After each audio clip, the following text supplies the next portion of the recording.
Exercise 4 பார்த்தீங்க அப்படின்னா match இருக்குது. இந்த மேட்ச் வந்து ரொம்ப ஈஸியாக இருக்குது. ஏன்னா இது வந்து பிளான்ட்டோட ஒவ்வொரு பார்ட்ஸும் என்னென்ன பண்ணுது, ஸோ இதெல்லாம் ஹெல்ப் பண்ணுது, அதோட ஃபங்க்ஷன்ஸ் என்ன அப்படின்னு தான் கொடுத்துருக்காங்க. மிஸ்ஸு வந்து மேலே ஒரு பிக்சர் ஆட் பண்ணியிருக்கேன். ஸோ அதையும் பாரு, கீழே மேட்சையும் வந்து பாருங்கள், உங்களுக்கு ரொம்ப ஈஸியாக இருக்கும். ஸோ இப்போ ஃபஸ்ட்டு வந்து ரூட்டு கொடுத்துருக்காங்க. ஸோ ரூட்டுக்கு என்ன ஆன்சர்னால் அப்சார்ப்ஸ் த வாட்டர். அது வாட்டரை என்ன பண்ணணும்னா அப்சார்ப் பண்ணும். அப்சார்ப்னா உறிஞ்சிக்கிறது. இப்போ நம்ம ஒரு பிளான்ட்டுக்கு தண்ணி ஊற்றுறோம் அப்படின்னா அந்த வாட்டர் என்ன பண்ணும், ரூட்டு தான் ஃபஸ்ட்டு சக் பண்ணி எடுத்துக்கும். ஸோ அதான் சொல்லியிருக்காங்க. ரூட்டோட ஒர்க் என்ன அப்படின்னா நம்ம கொடுக்குற வாட்டரை அப்சார்ப் பண்ணிக்கும். சரியா? நெக்ஸ்ட்டு வந்து ஸ்டெம். ஸ்டெம் என்ன ஆன்சர் அப்படின்னா அது அதோட ஃபுட்டை வந்து ப்ரிப்பேர் பண்ணிக்கும். அதோட ஃபுட்டை என்ன பண்ணிக்கும் அப்படின்னா அது ப்ரிப்பேர் பண்ணிக்கும். தென் லீஃப். லீஃப் வந்து சப்போர்ட் த பிளான்ட். ஒரு பிளான்ட்டுக்கு லீஃப் என்ன பண்ணுது அப்படின்னா சப்போர்ட் பண்ணுது. லீஃப் மூலியமாக நம்ம என்ன சொல்லியிருக்கோம் அப்படின்னா ப்ரீத் இன் பண்ணுது, ப்ரீத் அவுட் பண்ணுதுன்னு சொன்னோம். ஸோ அது வந்து ஸ்டொமேட்டான்னு சொல்லியிருக்கோம். ஸோ அதையும் ஒரு தடவை வந்து ரீகலெக்ட் பண்ணிக்கூடா. Then flower. ஃப்ளவர் என்ன பண்ணுதுன்னா produce seed and fruit. Miss முன்னாடியே சொன்னது தான். இப்போது நமக்கு வந்து ஒரு ஃப்ரூட் கிடைக்க போகுது அப்படின்னா ஃபஸ்ட்டு ஃப்ளவர் இருக்கும். அந்த ஃப்ளவர் என்னவாக மாறும்னா சீடாக சேஞ்ச் ஆகி அப்படியே அது என்ன ஆகும், ஃப்ரூட்டாக மாறிடும். ஸோ அதை தான் சொல்லியிருக்காங்க. So flower produces seed and fruit. Next fifth one fruits. Fruits அப்படின்னா ப்ரொடக்ட் சீட் அண்ட் ஃப்ரூட்ஸ். அதாவது அந்த ஃப்ரூட்டை என்ன பண்ணும், இன்சைடில் இருக்க சீடை வந்து ப்ரொடெக்ட் பண்ணிக்கோ. மிஸ் முன்னாடியே சொன்னேன். எக்ஸாம்பிள் வந்து மேங்கோ வச்சுக்கோ. So mango is a fruit. இன்சைடில் அதோட சீடு இருக்கும். ஸோ அந்த மேங்கோ ஃப்ரூட்டை என்ன பண்ணுது அப்படின்னா இன்சைடில் இருக்க அந்த சீடை வந்து ப்ரொடெக்ட் பண்ணிக்குது. ஸோ இன்னொரு மேட்ச் த ஃபாலோவிங் இருக்குது. இது ஃபுல்லாகவே என்னன்னா பேர்ட்ஸை பற்றி இருக்குது. நீ நார்மலாக இவ்வளோ நேரம் பார்த்ததுக்கும் இப்போ பார்க்குறதுக்கும் ஒரு சின்ன சேஞ்ச் இருக்கும். ஸோ அதனால் கொஞ்சம் கேர்ஃபுல்லாக லிசன் பண்ணுங்கள்.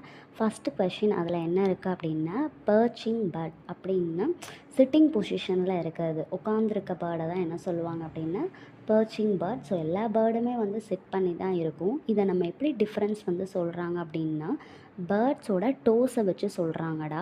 இது வந்து ப்ரீஃபாக நீ ஹையர் கிளாஸஸ் போகும்போது படிப்பீங்க. ஸோ இப்போதைக்கு சும்மா ஜஸ்ட் லைக் வந்து தெரிஞ்சு வச்சுக்கோ. ஒவ்வொரு க்ரோஸோட டோஸை பேஸ் பண்ணி தான் என்ன பண்ணியிருக்காங்க அப்படின்னா இந்த பேர்ட்ஸோட டைப்பை வந்து பிரிச்சிருக்காங்க. இப்போ பர்ச்சிங் பேர்ட் அப்படின்னா அதுக்கு ஆன்சர் வந்து grow.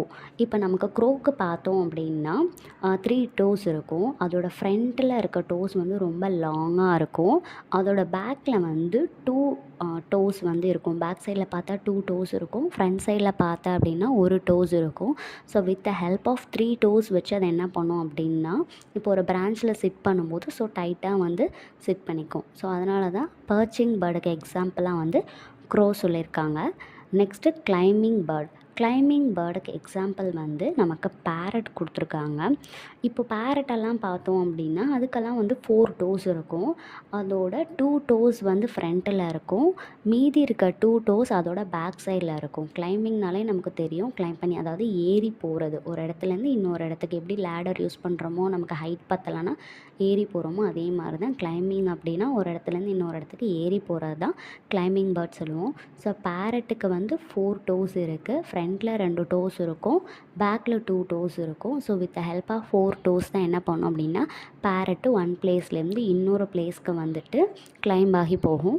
So scratching bird. Scratching bird அப்படின்னா அதோட எக்ஸாம்பிள் வந்து ஹென்னு. நெக்ஸ்ட்டு வந்து ஃபிஷ்ஷிங் பேர்டு. எந்த பேர்டெல்லாம் ஃபிஷ்ஷை வந்து ஈட் பண்ணுதோ ஸோ அதை தான் என்ன சொல்லியிருக்காங்க அப்படின்னா ஃபிஷ்ஷிங் பேர்ட் சொல்லியிருக்காங்க. ஸோ க்ரெயின் எல்லாமே என்ன பண்ணும், ஃபிஷ்ஷை வந்து பிடிச்சு சாப்பிடும். ஸோ எக்ஸாம்பிள் இன்னொரு எக்ஸாம்பிளும் கொடுத்துருக்காங்க, உங்களுக்கு ஸ்ட்ராக் கொடுத்துருக்காங்க. அடுத்து வேடிங் பேர்ட். வேடிங் அப்படின்னாலே ஒரு பிளேஸ்லேருந்து இன்னொரு பிளேஸ்க்கு வந்துட்டு மூவ் பண்ணுறது தான் வந்து வேடிங். நம்ம கூட சொல்லுவோம் கிளாஸில் சில பேர் யாராவது ரொம்ப நேரம் ஸ்டாண்ட் பண்ணால் நடந்துகிட்டே இருந்தால் ஏன் ரூமிங்லேயே இருக்க, வீடிங்லேயே இருக்க அப்படின்னு கேட்போம் இல்லையா, அதுதான். ஸோ வேடிங் அப்படின்னா ஒரு இடத்துலேருந்து இன்னொரு இடத்துக்கு என்னது போய்கிட்டே, அதாவது மைக்ரேஷன் சொல்லலாம். ஸோ அந்த மாதிரி என்ன ஆகும் அப்படின்னா போய்கிட்டே இருக்கும். ஸோ இதோட லெக்ஸ் பார்த்தோம், வேடிங் பேர்ட்ஸோட லெக்ஸ் வந்து பார்த்தோம் அப்படின்னா ரொம்ப லாங்காக இருக்கும். இப்போ க்ரேன்லாம் பார்த்தீங்க அப்படின்னா அதோட லெக்ஸ் வந்து ரொம்ப லாங்காக இருக்கும். ஸோ அதுவும் அதுக்கு எக்ஸாம்பிளாக சொல்லலாம். ஸோ நம்மளோட எக்ஸாம்பிள் என்ன கொடுத்துருக்காங்க அப்படின்னா கூஸ் கொடுத்துருக்காங்க. Next exercise 5th. ஸோ இதில் வந்து ட்ரூ ஆர் ஃபால்ஸ் வந்து கொடுத்துருக்காங்க. ஃபஸ்ட் கொஷின் பார்த்தீங்க அப்படின்னா, an elephant is a herbivorous animal அப்படின்னு கேட்டிருக்காங்க. ட்ரூ. எலிஃபண்ட் அப்படிங்கிறது ஹெர்பிவரஸ் அனிமல் தான். எந்த அனிமல்லாம் ஹெர்ப்ஸை வந்து ஈட் பண்ணுதோ ஸோ அதெல்லாம் ஹெர்பிவரஸ் அனிமல்ஸ். ஹெர்ப்னாலே நமக்கு தெரியும், ஸோ பிளான்ட்ஸ் தான். ஸோ அதுதான் என்ன சொல்லியிருக்காங்க அப்படின்னா ஹெர்பிவரஸ் அனிமல்ஸா எலிஃபண்ட் அப்படின்னு கேட்டிருக்காங்க. ஸோ அந்த கொஷினோட answer true. Second question, scattering seeds on prepared soil is the direct method of growing plants அப்படின்னு கேட்டிருக்காங்க. ப்ரிப்பேர் பண்ணி வச்சுருக்க சாயிலில் ஸ்கேட்டரிங் சீட்ஸ் அப்படின்னா அந்த விதைகளை என்ன பண்ணுறதுனாங்கன்னா தூவுவாங்க, அதை டிஸ்பர்ஸ் பண்ணுவாங்க ஃபீல்டில். ஓப்பன் ஏரியாலேயே ஆல்ரெடி ப்ரிப்பேர் பண்ணி வச்சுருக்க சாயிலில் நம்மக்கிட்ட இருக்க சீட்ஸை போய் நம்ம என்ன பண்ணுறோம் அப்படின்னா டிஸ்பர்சல் பண்ணுறோம். ஸோ இது வந்து டைரக்ட் மெத்தடாக ஒரு பிளான்ட்டை வந்து க்ரோ ஆகிறதுக்கு இது வந்து டைரக்ட் மெத்தடா அப்படின்னு கேட்டிருக்காங்க. Yes, true. நம்மக்கிட்ட இருக்க சீட்ஸை வந்து நம்ம ஆல்ரெடி ப்ரிப்பேராக இருக்கிற ஒரு சாயிலில் வந்து டிஸ்பர்ஸ் பண்ணோம் அப்படின்னா அதில் பிளான்ட் என்ன ஆகும் அப்படின்னா க்ரோ பண்ணுவாங்க.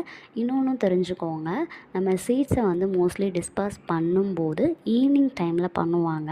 அதுக்கு ரீசன் என்ன அப்படின்னா, இப்போ மார்னிங் கூட நம்ம சீட்ஸை வந்து டிஸ்பர்ஸ் பண்ணலாம். பட் மார்னிங் பண்ணும்போது சன்லைட் வந்து நமக்கு ரொம்ப ஹெவியாக இருக்கும். இப்போ ஒரு நீ சீடே வந்து பிளான்ட் பண்ணுற அப்படின்னு பார்த்தேன்னா ரொம்ப சின்ன சீடாக இருக்கும், அதுலேருந்து வந்திருக்க ரூட்டு ரொம்ப ஸ்மாலாக இருக்கும். நீ நல்லா ஹெவி சன்லைட்டில் இருக்கும்போது நீ பிளான்டேஷன் பண்ணேன்னா ஹீட்டில் என்ன ஆகிடும்னா அதோட ரூட் வந்து டெட் ஆகிடும். இதுவே நீ ஈவினிங் டைமில் பண்ணும்போது உனக்கு கிளைமேட் ரொம்ப மூடியாக இருக்கும். அதாவது உனக்கு சன்லைட்டில் இருந்ததை விட ஈவினிங் டைமில் கிளைமேட் என்ன கண்டிப்பாக வந்து சேஞ்ச் ஆகிருக்கும். இன்னொரு விஷயம், ஈவினிங் டைமில் பேர்ட்ஸு எல்லாமே அவங்களோட ஹவுஸுக்கு போயிடுவாங்க. ஸோ அப்போ யாருமே என்ன பண்ண மாட்டாங்க அப்படின்னா நம்ம ஃபீல்டில் போட்டிருக்க சீட்ஸ் எல்லாம் வந்து எடுத்துகிட்டு போக மாட்டாங்கடா. ஸோ அதனால தான் என்ன பண்ணுவாங்கன்னா ஈவினிங் டைமில் வந்து உனக்கு சீட்ஸை வந்து டிஸ்பர்ஸ் பண்ணுவாங்க. நீ மார்னிங் டைமில் பண்ணிட்ட அப்படின்னா பேர்ட்ஸ் எல்லாம் என்ன பண்ணும், அதோட ஃபுட்டுக்காக அங்கே இருக்க சீட்ஸ் எல்லாம் வந்துட்டு எடுத்துக்கும். அதனால தான் ஈவினிங் டைமில் மோஸ்ட்லி என்ன பண்ணுவாங்கன்னா சீட்ஸை வந்து டிஸ்பர்ஸ் பண்ணுவாங்க. Third question, car uses a petrol and runs. ஒரு கார் வந்து ரன் ஆகிறதுக்கு பெட்ரோல் வேணும். ஸோ மம்மி டேடி வச்சுருக்க பைக்கோ ஸ்கூட்டியோ எதுவாக இருந்தாலும் எனது ஃபியூவல் இல்லாமல் ரன் பண்ணாது. So it is a living things. அந்த ஃபியூவல் வந்துட்டு லிவிங் திங்ஸா அப்படின்னு கேட்டிருக்காங்க. ஸோ கிடையாது. ஸோ அதுதான் வந்துட்டு false. Next question, plants and animals do not need production. பிளான்ஸுக்கும் அனிமல்ஸுக்கும் ப்ரொடக்ஷன் வந்து தேவையில்லை அப்படின்னு சொல்லியிருக்காங்க. ஆக்சுவலி பிளான்ஸுக்கும் அனிமல்ஸுக்கும் ப்ரொடக்ஷன் வேணும். இப்போ நம்ம பார்த்தோம் அப்படின்னா ஊட்டி கொடைக்கானலில் வந்து பார்த்தீங்க அப்படின்னா உங்களுக்கு வந்துட்டு வெக்கேஷன் டைமில் போடுவாங்க, நிறைய ஃப்ளார்ஸ் எக்ஸிபிஷன் எல்லாமே போடுவாங்க. அப்போ போட்டிருப்பாங்க இல்லையா, டோன்ட் ப்ளக் த ஃப்ளார்ஸ் அப்படின்னு சொல்லி போட்டிருப்பாங்க. அதே மாதிரி தான் இப்போ அனிமல்ஸ் அப்படின்னா என்டேஞ்சர் ஆக போகிற அனிமல்ஸையும் ஜூவில் வச்சு மெயின்டைன் பண்ணுவாங்க. அப்போ தான் அது என்ன ஆகும் அப்படின்னா இப்படி ஒரு ஸ்பீஷஸ் இருந்தது அப்படின்னு நமக்கு தெரியும். ஸோ அதுக்காக அந்த மாதிரி சேவ்லாம் பண்ணுவாங்க. ஸோ பிளான்ஸுக்கும் அனிமல்ஸுக்கும் ப்ரொடக்ஷன் வேணும், ப்ரொடக்ஷன் இல்லாமல் இருக்கக்கூடாது. ஸோ அதான் சொல்லியிருக்காங்க டு நாட் நீட் ப்ரொடக்ஷன். கொஷினில் வந்து ப்ரொடக்ஷன் தேவையில்லை அப்படின்னு கொடுத்துருக்காங்க. ஸோ ஆன்சர் வந்து false. Fifth question, only green plants can make food. Answer true. Green plants மட்டும்தான் அதோடய ஃபுட்டை என்ன பண்ண முடியும் அப்படின்னா ப்ரிப்பேர் பண்ணிக்க முடியும். அது க்ரீனாக இருக்கிறதுக்கு காரணம் குளோரோஃபில் இருக்கனால தான் பிளான்ட்ஸ் வந்து ஃபஸ்ட்டு க்ரீனாக இருக்குது. ஸோ அது க்ரீனாக இருக்கனால தான் என்ன பண்ணுது அப்படின்னா with the help of the sunlight அதுக்கு தேவையான ஃபுட்டை அது வந்து ப்ரிப்பேர் பண்ணிக்குது. ஸோ அதான் சொல்லியிருக்காங்க. Next question, all animals depend on plants for food directly R indirectly. எல்லா அனிமல்ஸும் ஃபுட்டுக்காக பிளான்ட்ஸை டிபெண்ட் பண்ணி இருக்குது. அது வந்து டைரெக்டாவோ இல்லை இன்டைரக்டாவோ என்ன பண்ணியிருக்கு அப்படின்னா பிளான்ட்ஸை டிபெண்ட் பண்ணி தான் அனிமல்ஸ் இருக்குது அப்படின்னு சொல்லியிருக்காங்க. S, true. நிறைய அனிமல்ஸ் என்ன பண்ணும், இப்போ வந்து கேட்டோ பார்த்தாலும் சரி, ஜீப்ரா, எலிஃபண்ட், இது எல்லாமே பிளான்ட்ஸை டிபெண்ட் பண்ணி தான் இருக்குது. ஸோ சில அனிமல்ஸ் இப்போ லயன், சீட்டாக் இதெல்லாம் மற்ற அனிமல்ஸை டிபெண்ட் பண்ணி இருக்கும். ஹியூமன் பீயிங் நம்மளே பிளான்ட்ஸ் என்ன பண்ணியிருக்கோம் டிபெண்ட் பண்ணி தான் இருக்கும். இப்போ நம்ம வந்து டியூஸ்டே க்ரீன்ஸ் எல்லாம் கொண்டு வரோம் அப்படின்னா நமக்கு அது வந்து பிளான்ட்ஸ்லேருந்து தான் கிடைக்கிது இல்லையா. ஸோ அதை தான் சொல்லியிருக்காங்க எல்லா அனிமல்ஸும் டைரெக்டாவோ இன்டைரக்டாவோ பிளான்ட்ஸை டிபெண்ட் பண்ணி இருக்குது அப்படின்னு சொல்லியிருக்காங்க. So answer is true.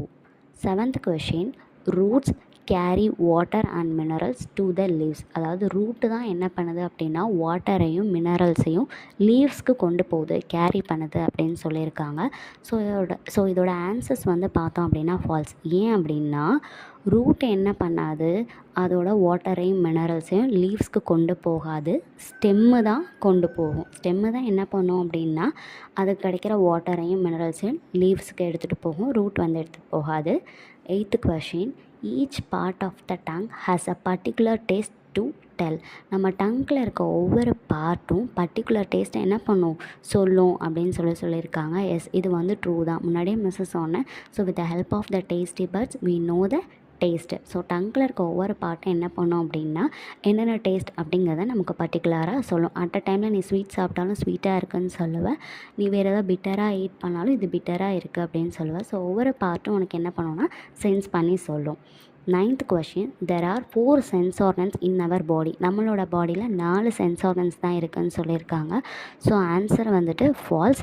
நமக்கு 5 சென்ஸ் ஆர்கன்ஸ் இருக்குது அப்படின்னா eyes, ears, nose, tongue, skin இதெல்லாமே சென்ஸ் ஆர்கன்ஸ் தான். இங்கே 4 சென்ஸ் ஆர்கன்ஸ் கொடுத்துருக்காங்க.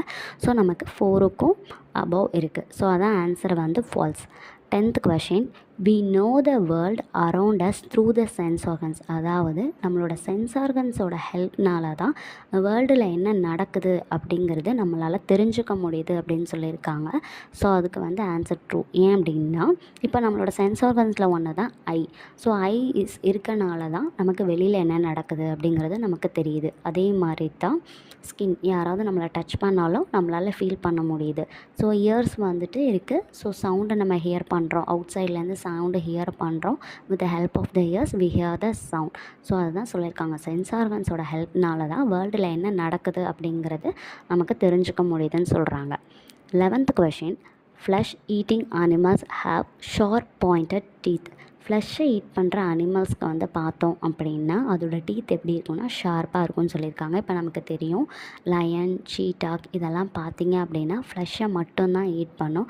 ஸோ இந்த அனிமல்ஸோட டீத் பார்த்தோம் அப்படின்னா ரொம்ப ஷார்ப்பாக இருக்கும். ஸோ ஷார்ப்பாக இருக்கிறனால தான் அதால் இன்னொரு டெட்டான அனிமலையோ இல்லை மித்த அனிமல் அதை என்ன பண்ணும் அப்படின்னா வேட்டையாடியோ அதால் ஈட் பண்ண முடியுது. 12th question, webbed feet help birds to perch. Answer வந்து ஃபால்ஸ் கொடுத்துருக்காங்க. இதை நல்லா லிசன் பண்ணிக்கோ. ஸோ வெப்டு ஃபீட் அப்படிங்கிறது நம்ம எங்கே பார்த்தோம் அப்படின்னா வாட்டர் அனிமல்ஸ்க்கு தான் வெப்டு ஃபீட் இருக்கும்னு சொன்னோம். மிஸ் வந்து சொன்னேன். ஸோ இப்போ 2 to 3 டோஸ் இருக்குது அப்படின்னா இடையில வந்து ஸ்கின் இருக்கும். ஃபார் எக்ஸாம்பிள் டக்குக்கெல்லாம் அப்படி தான் இருக்கும். ஸோ அந்த மாதிரி இருக்க ஃபீட்டு தான் வெப்டு ஃபீட்டு. ஸோ அந்த மாதிரி இருக்க ஃபீட் வந்துட்டு பர்ச்சிங் பேர்ட்ஸ்க்கு ஹெல்ப் பண்ணுது அப்படின்னு சொல்லியிருக்காங்க. பர்ச்சிங் பேர்ட்ஸ்னு எக்ஸாம்பிள் நம்ம என்ன பார்த்தோம், க்ரோ பார்த்தோம். ஸோ க்ரோவுக்கு அந்த மாதிரி என்ன வெப்டு ஃபீட் வந்து கிடையாது. ஸோ அதுதான் என்ன சொல்லியிருக்காங்க அப்படின்னாக்கா ஆன்சர் வந்து ஃபால்ஸ். வெப்டு ஃபீட் வந்து பர்ச்சிங் பேர்டுக்கு ஹெல்ப் பண்ணுதுன்னு சொல்லியிருக்காங்க. ஸோ ஹெல்ப் பண்ண கிடையாது. ஸோ அதனால் ஆன்சர் வந்து false. 13th question, the heart pumps blood to all parts of the body. Heart தான் வந்து பிளட்டை என்ன பண்ணால் ஹோல் பாடிக்கும் பம்ப்ஸ் பண்ணி கொடுக்குதுன்னு சொல்லியிருக்காங்க. ஹார்ட் தான் அந்த ஃபங்க்ஷன் வந்து பண்ணுது. ஸோ அதனால் ஆன்சர் வந்து true. 14th question, only plant eating animals sieve cut. So இதோட ஆன்சர் வந்து பார்த்தோம் அப்படின்னா ட்ரூ. இப்போ ஃபார் எக்ஸாம்பிள் கவ்வு, கோட்டெல்லாம் என்ன பண்ணும் அப்படின்னா இப்போ வெளியில் எங்கேயாவது மேய்ச்சலுக்கு அதை கூட்டிகிட்டு போகிறாங்கன்னா அதுக்கு தேவையான ஃபுட் அது என்ன பண்ணும், ஃபஸ்ட்டு ஈட் பண்ணி முடிச்சிடும். ஸோ லேட்டராக அது ஸ்டொமக்லேருந்து மறுபடியும் அதோட ஃபுட்டை மவுத்துக்கு கொண்டு வந்து சீவ் பண்ணும். அதை தான் சொல்லியிருக்காங்க. ஸோ ஆன்சர் வந்து true. 15th question, plants do not feel. Plants வந்து ஃபீலே பண்ணாது அப்படின்னு சொல்லியிருக்காங்க. ஸோ ஆன்சர் வந்து ஃபால்ஸ் கொடுத்துருக்காங்க. ஆக்சுவலி பிளான்ஸ் வந்து ஃபீல் பண்ணும், பிளான்ஸ் வந்து ரியாக்ட் பண்ணும். இப்போ நம்ம வந்து வாட்டர் வந்து பிளான்ஸ்க்கு ஊற்றுறோம் அப்படின்னா அது அந்த வாட்டரை இன்டேக் பண்ணிக்குது. ஸோ அதனால தான் அது என்ன ஆகுது, க்ரோ ஆகுது. ஸோ நம்ம கொடுக்குற வாட்டருக்கு அது ரியாக்ஷன் பண்ணுது. ஸோ ஃபீல் ஆகுது. பட் நமக்கு கொஷினில் என்ன கொடுத்துருக்காங்க, அது வந்து ஃபீல் பண்ணாது அப்படின்னு சொல்லி கொடுத்துருக்காங்க. ஸோ அதனால் ஃபால்ஸ்.